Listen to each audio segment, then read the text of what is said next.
Hi, and welcome to the Integration Guide for Inventory System Pro. In this video, we will integrate Inventory System Pro into an existing project. Please make sure that you watched and completed the Quick Start Installation Guide before watching this video. I will demonstrate the integration based on a new third-person template. Let's get started by opening up your Player Controller class. If you don't have one, like me, simply create a new blueprint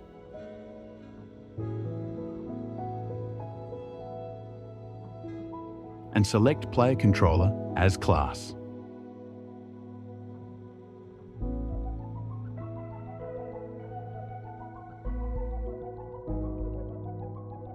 Let's open the Player Controller that you use throughout your project. In the top left, we will add a new component to this class.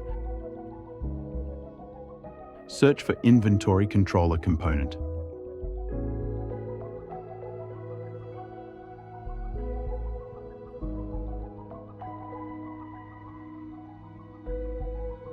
Please double-check that you have added the right controller component. Compile and save the Player Controller.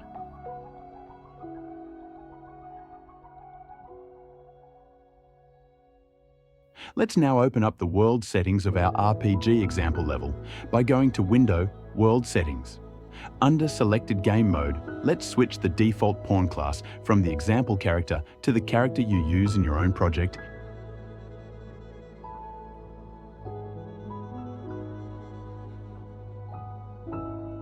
For me, this will be the BP third-person character.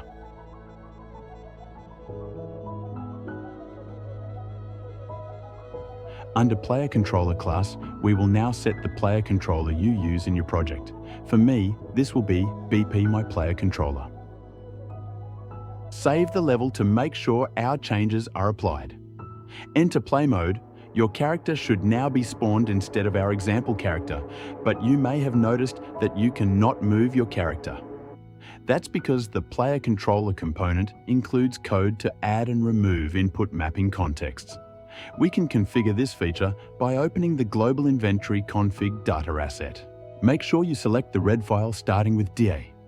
This config lets us change things that are used throughout the inventory system, but for now, we will focus on the input section. Open up the Player Character IMC and Registered Input Mapping Contexts foldouts. We will now replace the input mapping context used by the example character with the IMC that your character uses. In my case, this one is called IMC Default. But make sure you keep all the other input mapping contexts as they are. Now when we enter play mode again, we should be able to move around in the example level. But once we run up to an item and try to pick it up, nothing happens yet. So let's change that by opening your player character blueprint.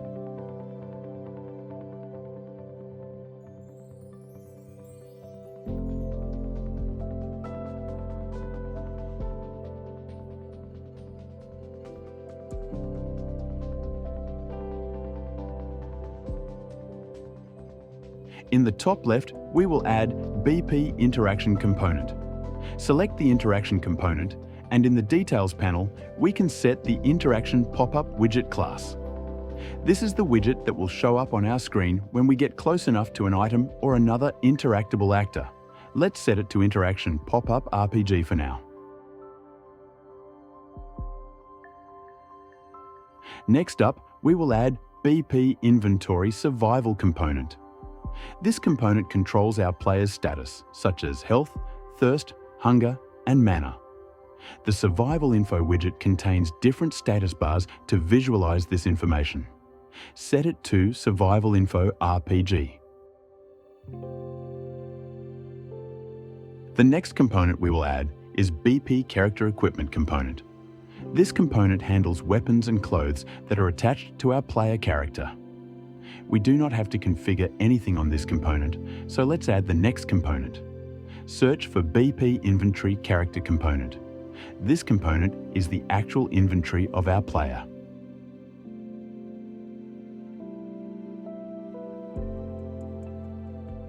Each inventory component can be configured using a different inventory config data asset. It can affect things such as how many slots the inventory has and which menu widget will be shown when we interact with this inventory. Whenever an inventory doesn't look quite right, you may have set this to the wrong config. We will select DA config inventory RPG for our player inventory. That's all we need to change here for now. But while we are on this character inventory component, this shortcut slots array determines how many quick use slots the player has. You can remove or add array elements to change the number of quick use shortcuts. Let's keep this at 10 for now. With all 4 actor components added to our character, do one last double check that you added the correct components before you move on.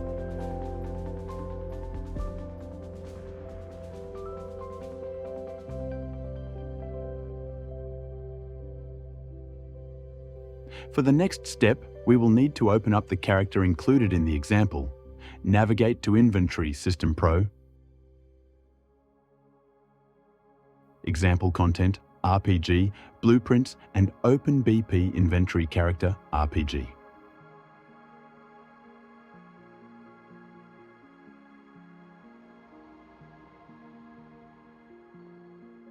We will start by copying the top comment block that contains the event possessed code. This code ensures all the components we just added are added correctly. Copy it and switch back to your character. In my case, the black comment blocks are the movement code of my player character. We will try to avoid changing this code and work around it. Press Ctrl+V to paste the code you copied. A window will appear.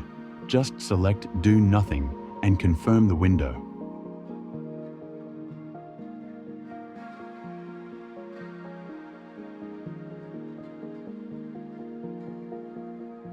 Now we will notice that red links, and when we compile, some errors will appear. We can fix this by right-clicking the errored node and selecting Refresh Nodes. Now just compile and save, and the error should be gone. Make sure the event possessed is connected, as you can see here. If you already had an older event possessed in your blueprint, you will have to manually move this blue onPossessed client node to your existing event and connect it there. It's really important you get this right, or none of our components will be set up correctly.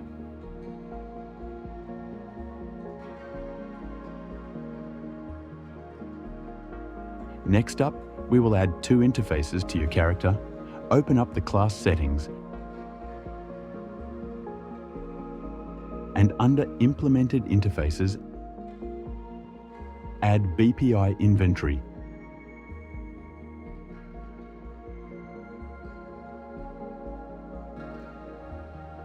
And BPI Inventory Save Actor.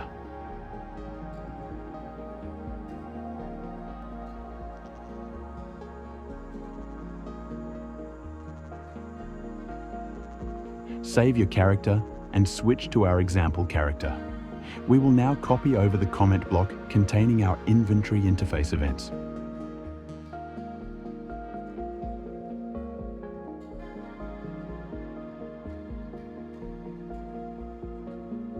Paste it somewhere in your character.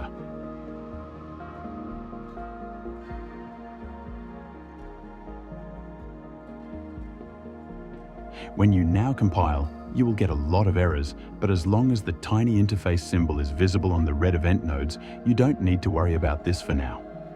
Switch back to the example character. This long part here takes care of our quick use shortcuts. So when we press 1, the weapon on slot 1 is equipped. When we press 2, the weapon on slot 2 is equipped, and so on. The smaller block to the right of it is our code to fire, aim, and reload weapons. And the tiny block right here allows our character to take damage. Copy all 3 blocks to your character, and let's just place it below the interface events.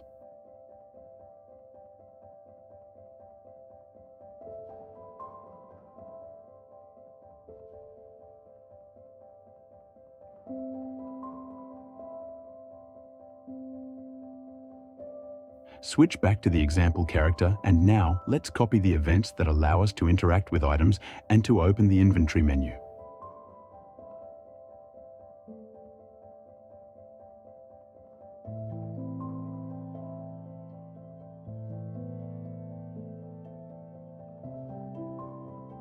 We will just place it somewhere in between here. Back in the example character, these events are responsible for the movement. Remember, this is the only part we don't want to copy from the example.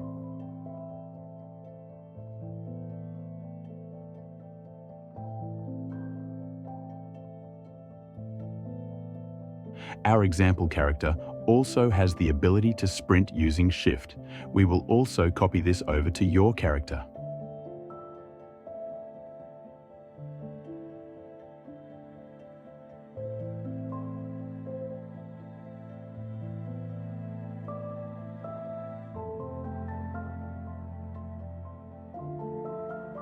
The code at the bottom of our character demonstrates how you can save and load everything in our example level. Let's copy this over as well.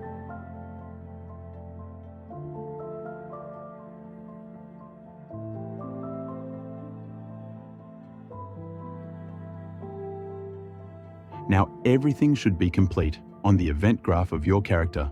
Let's start working at fixing all the errors. Hit compile and save. You can refresh all nodes of a blueprint by going to File, Refresh All Nodes. This should fix most errors, but for some of them, we have to manually create variables that don't exist in your character yet. Right-click each grey variable and select Create Variable. Repeat this for each warning in the output log, and after each one compile to refresh the warnings.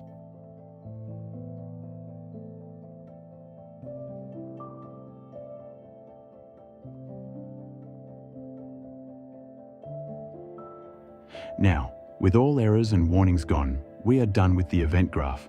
Let's move on to the interface functions for our save game functionality. Open Interfaces, Inventory, Save Interface. Update actor from loaded save game and copy the code in the function to your own character's interface function.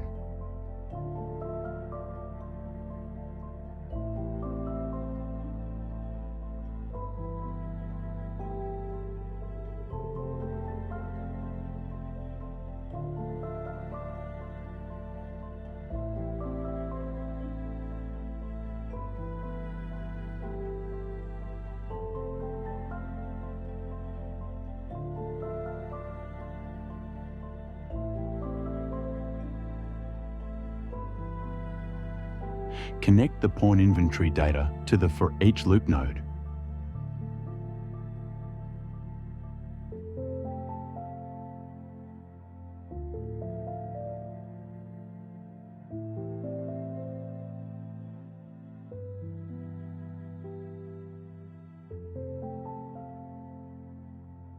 Now in your Get Save Actor, enable the checkbox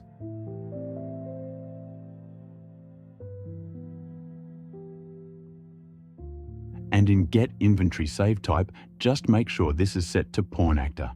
That's it for the player character's code, but we still need to make some changes to the input mapping context of your character to make sure they can use the events we just added. Open your input mapping context. Mine is located under third person, input, and is named IMC Default. This input mapping context contains every action that your character supports. Let's open up the example, Character's Input Mapping Context for comparison. Navigate to Inventory, System Pro, Blueprints, Input, Inventory Character, and open IMC Inventory Character. This input mapping context contains all the events we just added to your character, so if any event is not executed correctly, double-check that it also exists in your own input mapping context. Let's start with the most important event for interaction with actors in our level.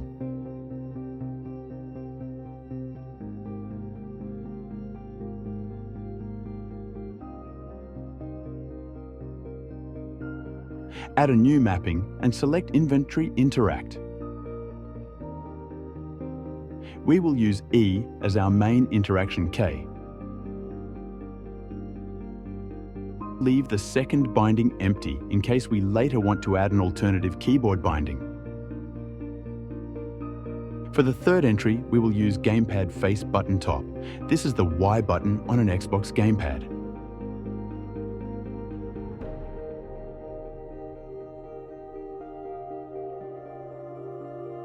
The next important action we will copy over is Inventory Menu Open.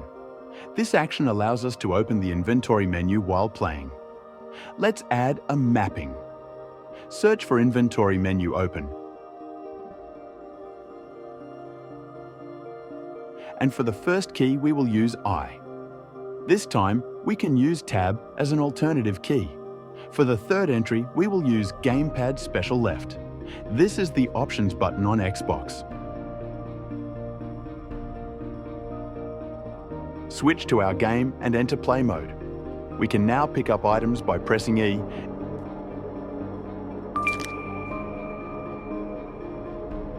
and we can open our inventory by pressing I. We can now use the inventory menu with your character and interact with items in the widget. But we cannot use items on our shortcuts hotbar yet. So let's exit the game and add them to your input mapping context. Shortcut slots from 1 to 0 exist to cover all number keys on your keyboard. To speed up the video, we will only add the first 4 slots, but feel free to pause the video and add all 10 slots.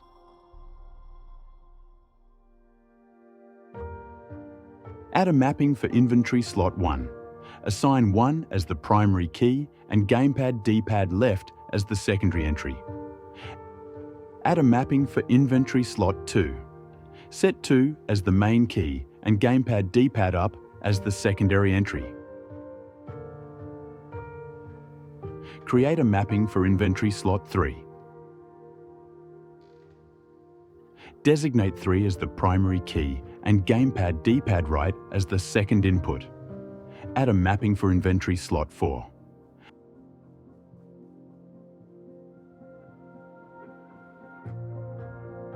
Assign 4 as the main key and Gamepad D-pad right as the secondary input.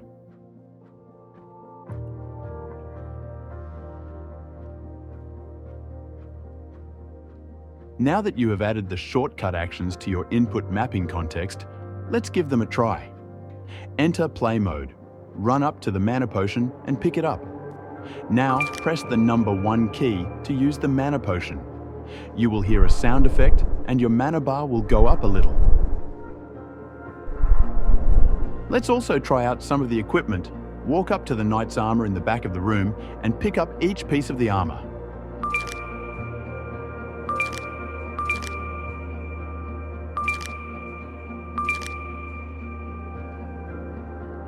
While we are here, pick up a sword and a shield. Now let's try to equip the sword and shield using our shortcut slot keys. Press number 1 and number 2. You will notice that the weapons are spawned, but they are attached to the default position of the mesh instead of in your hands. And even if we pick up the straw hat and equip it in the inventory menu, it will appear on the ground.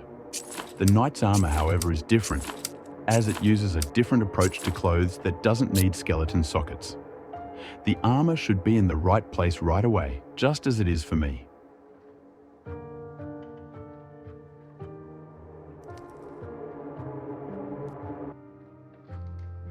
To fix the attachment problem, open up your player character blueprint. Select your character's mesh, and in the Details panel, double-click the skeletal mesh asset to open it. Up here, let's switch to the skeleton of the skeletal mesh.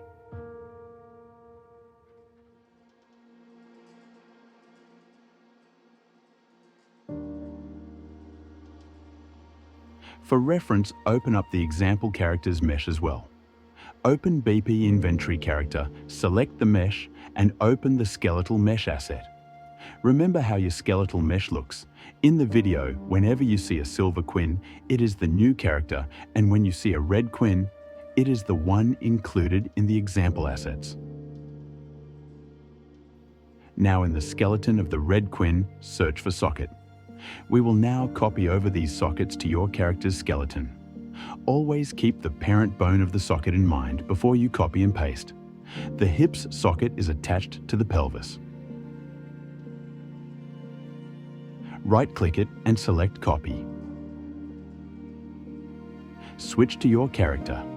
Right-click the pelvis and paste the socket.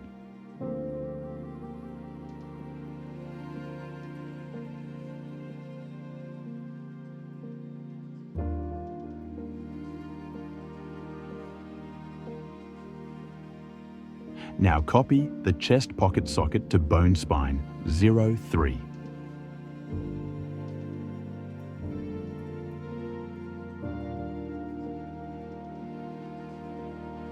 Next copy left hand socket to hand rail.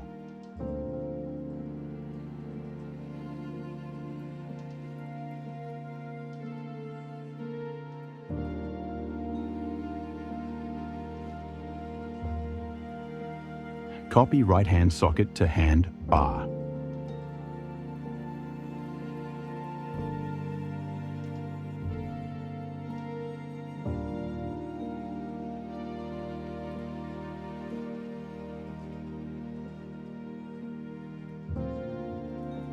And the head socket to the head bone.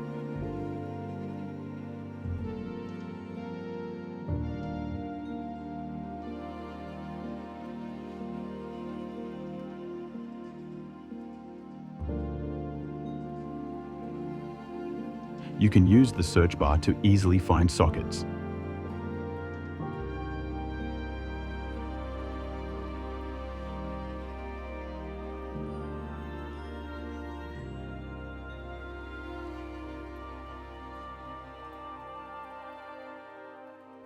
To check if everything is added correctly, search for socket in your character's skeleton. You may have some other sockets as well, but just check that the sockets you copied over are in the right place. Let's give this a try and run back to the weapons.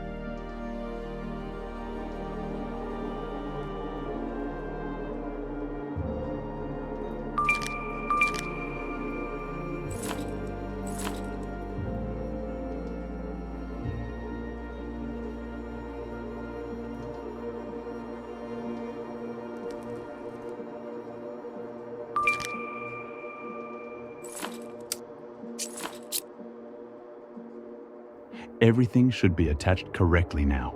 But you may have noticed when you press the left mouse button, nothing happens. That's because we have not added input actions for weapon fire, aim, reload, and flashlight yet. Open up the input mapping contexts again.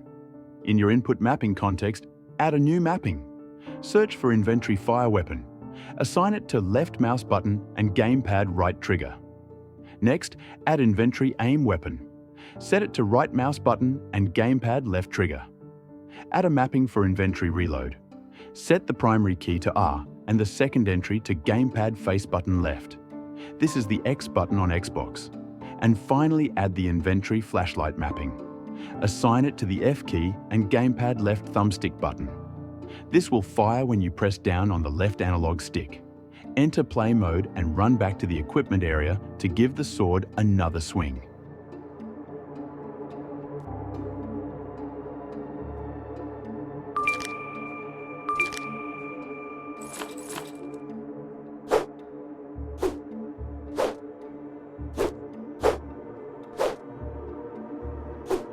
Now you should be able to use the melee attack with your own character. But once we try out the bow and aim by holding down right-click, we notice that the bow animation does not seem right. This part will take a little more effort as we have to jump into your character's animation blueprint and merge your animation logic with ours. Open up your character blueprint again, and this time we are going to open the anim class that your character uses. In this case, it's ABP Quinn.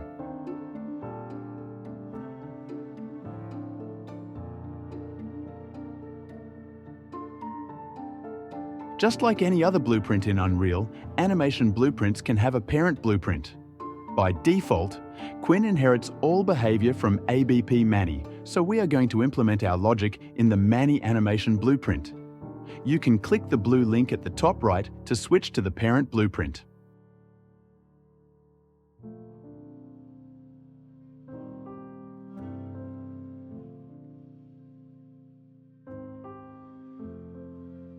First up in the animation blueprint, we will add some code to the update animation event.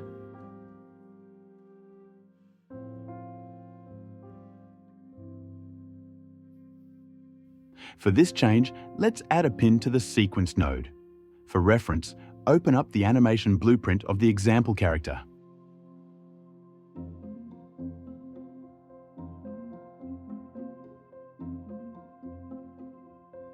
We can switch directly from the skeleton editor of the red Quinn to the animation blueprint by pressing this yellow graph button.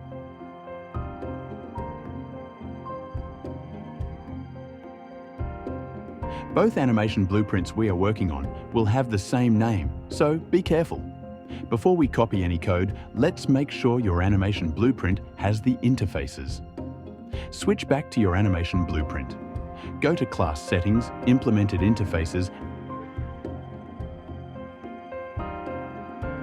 and add BPI equipment. Compile and save the animation blueprint.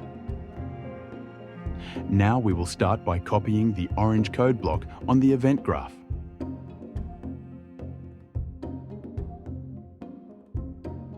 Paste the code in your blueprint and connect it with the sequence node.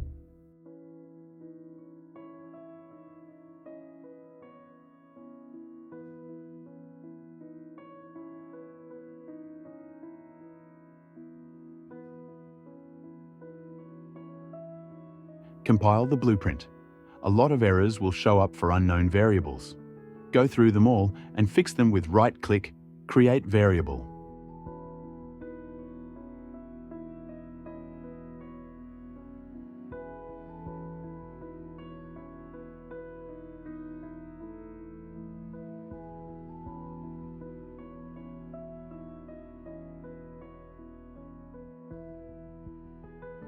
Compile and save the animation blueprint. All the errors should be fixed now. That's it for the event graph, but we will now have to take a deeper look at the animation logic and open up the animation graph. The animation graph has two subgraphs underneath it, but let's start by double-clicking the animation graph itself. This is the default setup for a character in Unreal. Your graph may look slightly different from this if you have added custom animation behavior to your character before. For comparison, let's also open up the animation graph in the red Quinn blueprint. We will start at the top and work our way through this graph. We will first need to ensure that we have enough space at the top to fit this logic. Disconnect the output pose node and move it aside. Switch to the red Quinn blueprint. We will now select the default slot pose node and the main and foot IK node. Hold down Control and select everything below this comment block. Copy the selection,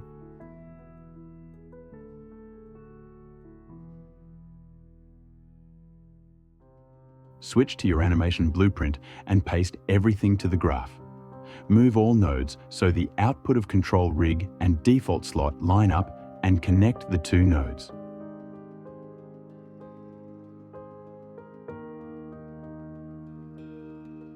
Delete the duplicate default slot node on the left of the control rig node.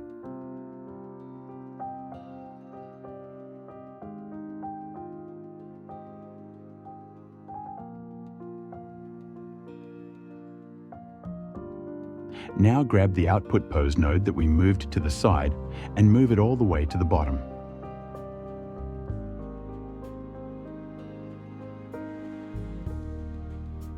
Connect the final with left and right hand IK node to the output pose node.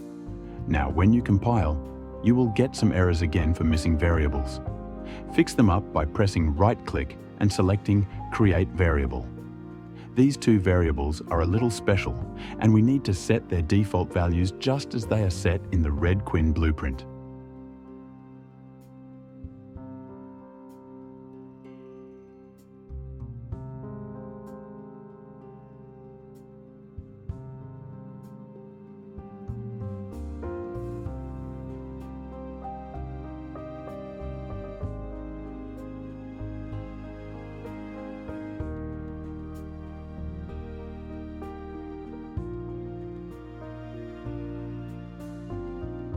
We can copy them by right-clicking on the name, and in the same fashion, we can paste them in your character blueprint. Repeat this for the other one.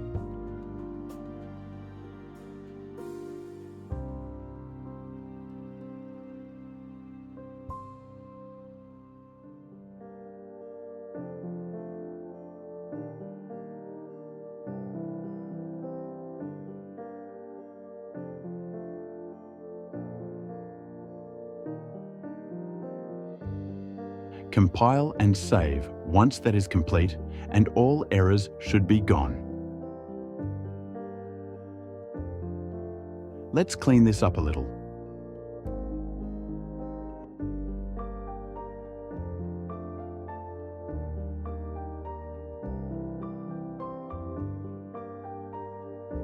Switch to the Locomotion graph.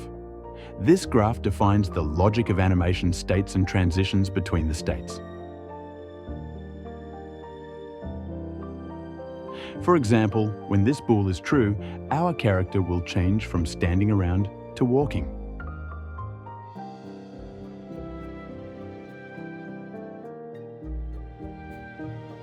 Let's open up the Locomotion graph of the Red Quinn blueprint. You will notice that the graph is very similar to the default Locomotion graph. We just have a couple animation states added in and renamed the walk state.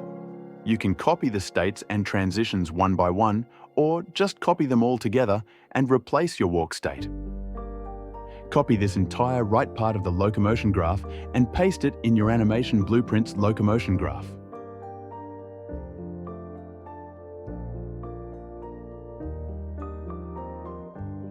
After removing the old walk state, we will move our tree in place of the old node.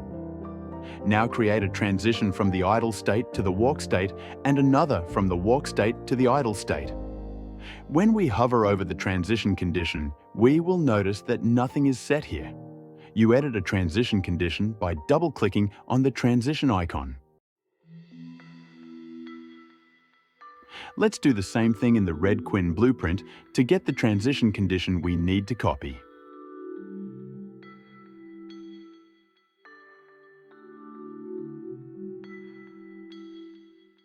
Copy the code from the transition condition and copy it to your character.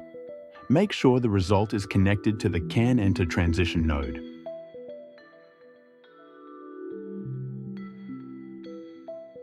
To get back to the Locomotion graph, we can simply press the breadcrumb link at the top of our graph.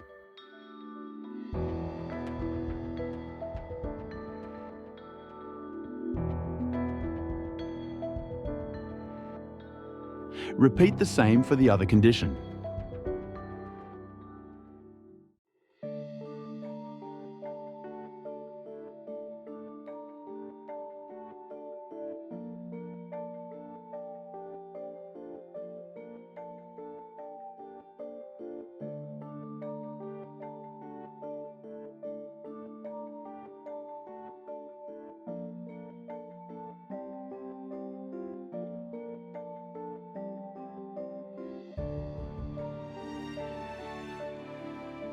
Now, let's enter game mode and try out our new animations. Pick up the bow and some arrows. Hold right-click to aim. Your character should hold the bow properly and animate correctly when you fire an arrow with left-click. However, when aiming up and down, it is not reflected in the animation. This part is called aim offset, and it is controlled by states in the main states graph.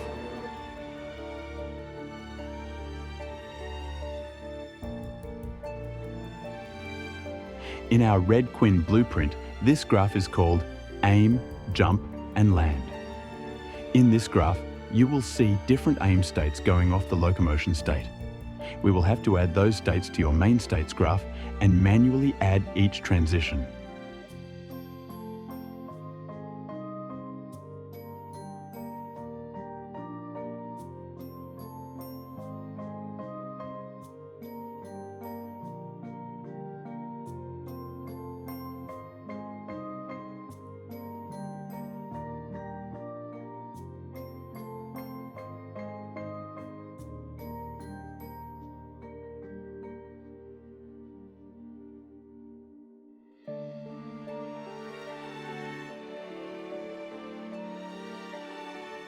We will skip over this part as it will be very repetitive. Just make sure you always copy from the same transition condition that you also paste to. To test that the pistol aim now also works, we will now open up the horror level. In the world settings, change the player controller and player character to your classes.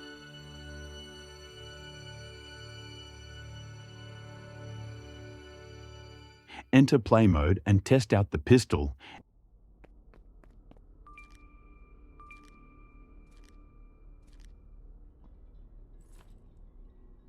Aiming up and down is reflected in the animation.